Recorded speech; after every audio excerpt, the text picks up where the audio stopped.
Bismillahirrahmanirrahim. Assalamualaikum warahmatullahi wabarakatuh. Salam sejahtera untuk kita semua. Saya tidak sedang bicara sebagai pengamat. Saya bicara sebagai seorang yang tumbuh bersama seragam, turun ke jalan bersama reformasi, dan hari ini berdiri di ruang publik. Apa yang akan saya sampaikan mungkin tidak populer, tapi justru karena itu perlu saya sampaikan. Saya ini anak polisi, tapi bukan anak jenderal. Anak polisi biasa berpangkat Aibtu.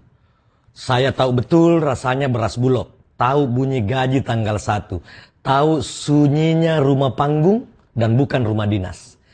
Dan tahu bahwa seragam bapak saya bukan simbol kuasa, tapi simbol kewajiban. Bahkan kadang menjadi simbol pengorbanan.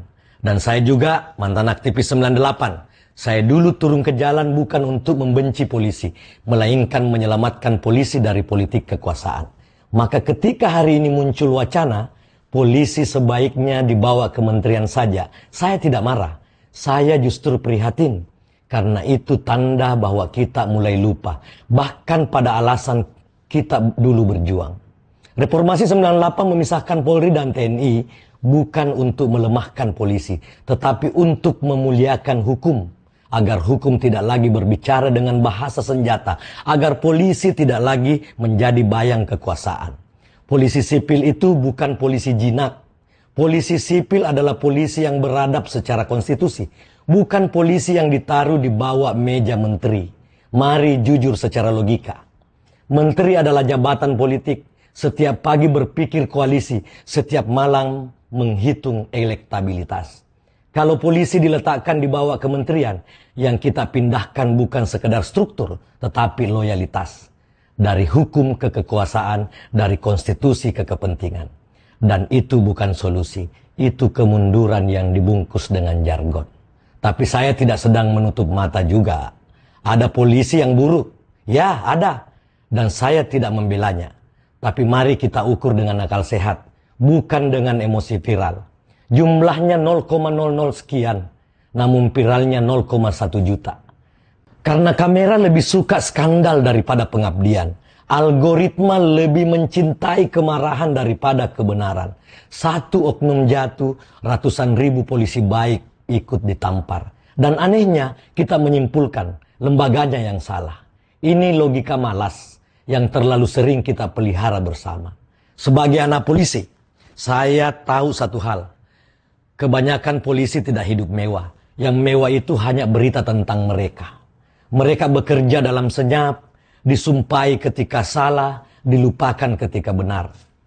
Kalau yang ingin diperbaiki adalah perilaku, maka perbaikilah substansinya. Perbaiki etikanya, perbaiki sistem karirnya, perbaiki budaya kuasanya, dan perbaiki pengawasannya. Bukan dengan memindahkan Polri ke bawah kementerian. Seolah-olah penyakit etik bisa sembuh hanya dengan ganti papan nama. Dan sebagai akademisi, izinkan saya tegas, negara hukum tidak butuh polisi yang dilemahkan. Negara hukum butuh polisi yang kuat secara profesional, namun lemah terhadap godaan kekuasaan. Dan itu tidak lahir dari subordinasi birokratis, tetapi dari kemewahan intelektual dalam tata kelola institusi kepolisian. Polisi yang tahu batas. Kita mau polisi yang paham bahwa seragam bukan tameng, melainkan itu adalah amanah. Saya ini anak polisi. Saya tahu rasa bangga itu mahal. Dan saya aktivis 98. Saya tahu kekuasaan itu licik. Maka posisi saya jelas. Polisi harus tetap sipil. Tetap langsung di bawah Presiden Republik Indonesia sebagai mandat rakyat. Namun direformasi total dari dalam, tanpa kompromi. Bukan dipindahkan, tetapi dimatangkan. Karena polisi yang kuat tanpa etika itu berbahaya. Namun polisi yang dilemahkan demi kepentingan politik, itu namanya bunuh diri konstitusional. Saudaraku semua, kita tidak sedang memilih antara polisi kuat atau polisi lemah.